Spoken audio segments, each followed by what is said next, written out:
కార్మిక వ్యతిరేక విధానాలు అవలంబిస్తున్న కేంద్ర ప్రభుత్వానికి గుణపాఠం చెప్పే ఉద్దేశంతో సింగరేణి కార్మికులు దేశవ్యాప్త సమ్మెలో చురుకుగా పాల్గొనాలని ఏఐటీయూసీ బెల్లంపల్లి రీజియన్ పిలుపునిచ్చింది. ఇక అధ్యక్షుడు Boge Upender, Goleti branch working president Rayala Narasaiah, branch సహాయ కార్యదర్శి సాగర్ గౌడ్ ఆధ్వర్యంలో మంగళవారం గోలేటిలో ఏర్పాటు చేసిన విలేకరుల సమావేశంలో వారు మాట్లాడారు. కేంద్రం 44 కార్మిక చట్టాలు రద్దు చేసి 4 లేబర్ కోడ్లను అమలు చేయడం ద్వారా కార్మికులకు అన్యాయం చేసే ప్రయత్నం చేస్తుందంటూ ఆగ్రహం వ్యక్తం చేశారు. కార్మికుల ప్రధాన డిమాండ్లైన 26,000 కనీస వేతనం, 10,000 రూపాయలు పెన్షన్, సింగరేణి కాంట్రాక్టు కార్మికులను పర్మనెంట్గా కార్మికులతో సమానంగా లాభాల్లో భాగస్వాములు చేయాలని కూడా పిలుపునిచ్చారు. సార్వత్రిక సమ్మెలో సింగరేణిలో పనిచేస్తున్నటువంటి కార్మికులు, కాంట్రాక్ట్ కార్మికులు, కోల్ ట్రాన్స్పోర్ట్ కార్మికులు, వివిధ రంగాల్లో పనిచేస్తున్నటువంటి కార్మిక వర్గం అంతా కూడా పాల్గొని దాన్ని జయప్రదం చేయాలని కోరుతున్నాం.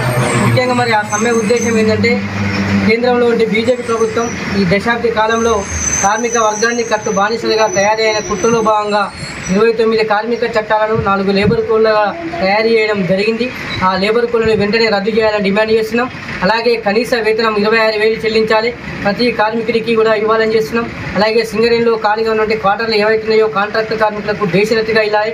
అలాగే ఈ కాంట్రాక్ట్ కార్మికులు ఎదుర్కొంటున్న సమస్యలు ప్రతి నెల వేతనం కానివ్వండి, వీళ్ళ పిఎఫ్ కానివ్వండి, ఇతర సమస్యలు ఏవైతున్నాయో అవన్నీ కూడా పరిష్కారం చేయాలనుకుంటున్నాం. అలాగే కోరిల్లో అగ్రిమెంట్ అయింది, హై పవర్ కమిటీ వేతనాలు దాన్ని కూడా చెల్లించాలనుకుంటున్నాం. అలాగే అంటే గతంలో సమ్మె చేసినప్పుడు 2022లో సమ్మె చేసినప్పుడు ఒక అగ్రిమెంట్ జరిగింది. ఆ అగ్రిమెంట్ను కూడా ఇంప్లిమెంటేషన్ చేయాలని కోరుతున్నాం. అలాగే లాభంలో వాటా కాంట్రాక్టర్ బేషరతుగా గత సంవత్సరం ఏఐటీసీ పోరాట ఫలితంగా 5,000 రూపాయలు చెల్లించిండు. ఈ సంవత్సరం 20,000 రూపాయలు చెల్లించాలని కూడా డిమాండ్ చేస్తున్నాం.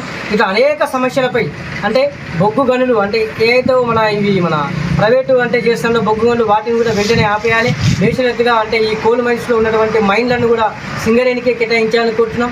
ఇట్లా అనేక రకాల సమస్యలతోని ఈ సింగరేణితో పాటు ఎలక్ట్రీషియన్ డిపార్ట్మెంట్ కానీ, బ్యాంకింగ్, రవాణా, అలాగే ఈ అంగన్వాడీ, ఆశా, స్కీమ్ వర్కర్లు, ఆర్టీసీ కార్మికులు, ఈ యొక్క దేశంలో ఉన్నటువంటి సుమారుగా 50 కోట్ల మంది కార్మిక వర్గం రేపు రోడ్డు మీదకి వచ్చి కేంద్ర ప్రభుత్వానికి నిరసనగా ఈ యొక్క సమ్మె జరగబోతుంది. దీంతో సింగరేణిలో పనిచేసేటువంటి కార్మిక వర్గం పర్మనెంట్, కాంట్రాక్టు, అవుట్సోర్సింగ్తో పాటు వివిధ రకాల అన్ని కార్మికులు పాల్గొని